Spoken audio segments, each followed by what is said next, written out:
this program and request. అందరికీ నమస్కారం. కార్యక్రమంలో ముఖ్య అతిథిగా విచ్చేసినటువంటి మా భారత స్టేషన్ అధ్యక్షులు గౌరవనీయులు పెద్దలు రాజేంద్ర రెడ్డి గారికి, గౌరవ ఆంధ్రప్రదేశ్ స్టేట్ లెజిస్లేచర్ ఆదేశాల మేరకు అదేవిధంగా honourable national union service authority Delhi వారి ఆదేశాల మేరకు ఈరోజు మేము నేషనల్ అవార్డు కనెక్ట్ చేయడం జరుగుతుంది. ఇందులో భాగంగా మొత్తం 13 మండలాల్లో ఈ యొక్క కార్యక్రమం జరుగుతుంది. అందులో మొత్తం మన జిల్లా మొత్తానికి మేము 9,259 కేసులు మేము ఐడెంటిఫై జరిగింది. అందులో సివిల్ 4,166, అదేవిధంగా క్రిమినల్ 5,093 కేసులు, మొత్తం 9,259 కేసులు మేము ఐడెంటిఫై జరిగింది.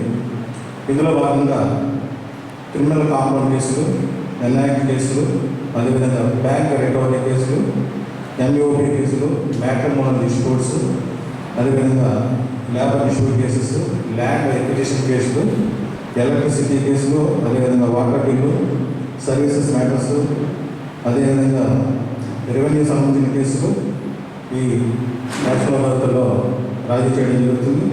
కాబట్టి మనందరినీ కూడా వినియోగించుకోవడం కోరుతున్నాం. ఇప్పుడు పెద్దలందరూ చెప్పారు, ఈ కేసులు రాజీ చేసుకుంటే మాకు లాభమే.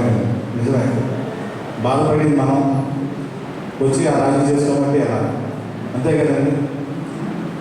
తప్పు అది ఎదురుబాటు చేసి మనం వాళ్ళతో రాజీ పడలేదు, అది మనకు ఉండదు. నిజమే, నేను చాలామంది అంటుంటారు ఇల్లు లేని చోట వాదించినట్టు, అంతేనండి.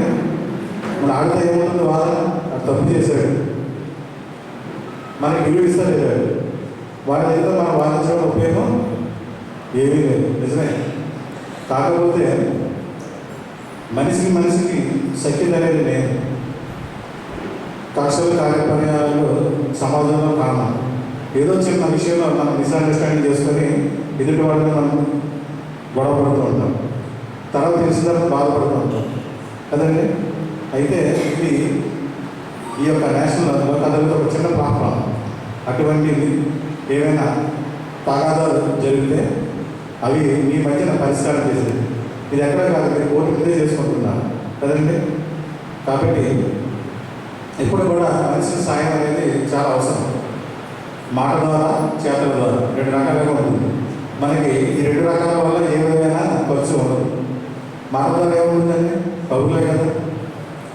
చేతలు ఏమనంటే చెయ్యకూడదు. మనము మన శత్రువు చనిపోయినా మనకి బద్ధ శత్రువు 2 రకాలు ఉంటాయి. శత్రువు, బద్ధ శత్రువు 2 రకాలుగా ఉంటారు కదండి. శత్రువు దగ్గరికి వెళ్ళగలుగుతాం, బద్ధ శత్రువు దగ్గరికి అయితే అసలు వెళ్ళాలి. అయితే నిజమే, ఈ శత్రుత్వం బద్ధ శత్రుత్వం అనేది అది ఎదుటివాడు చేసిన పని బట్టి ఉంటుంది. మనకి కలిగిన గాయాన్ని బట్టి ఎదుటివాడిని ట్రీట్ చేస్తుంటాం.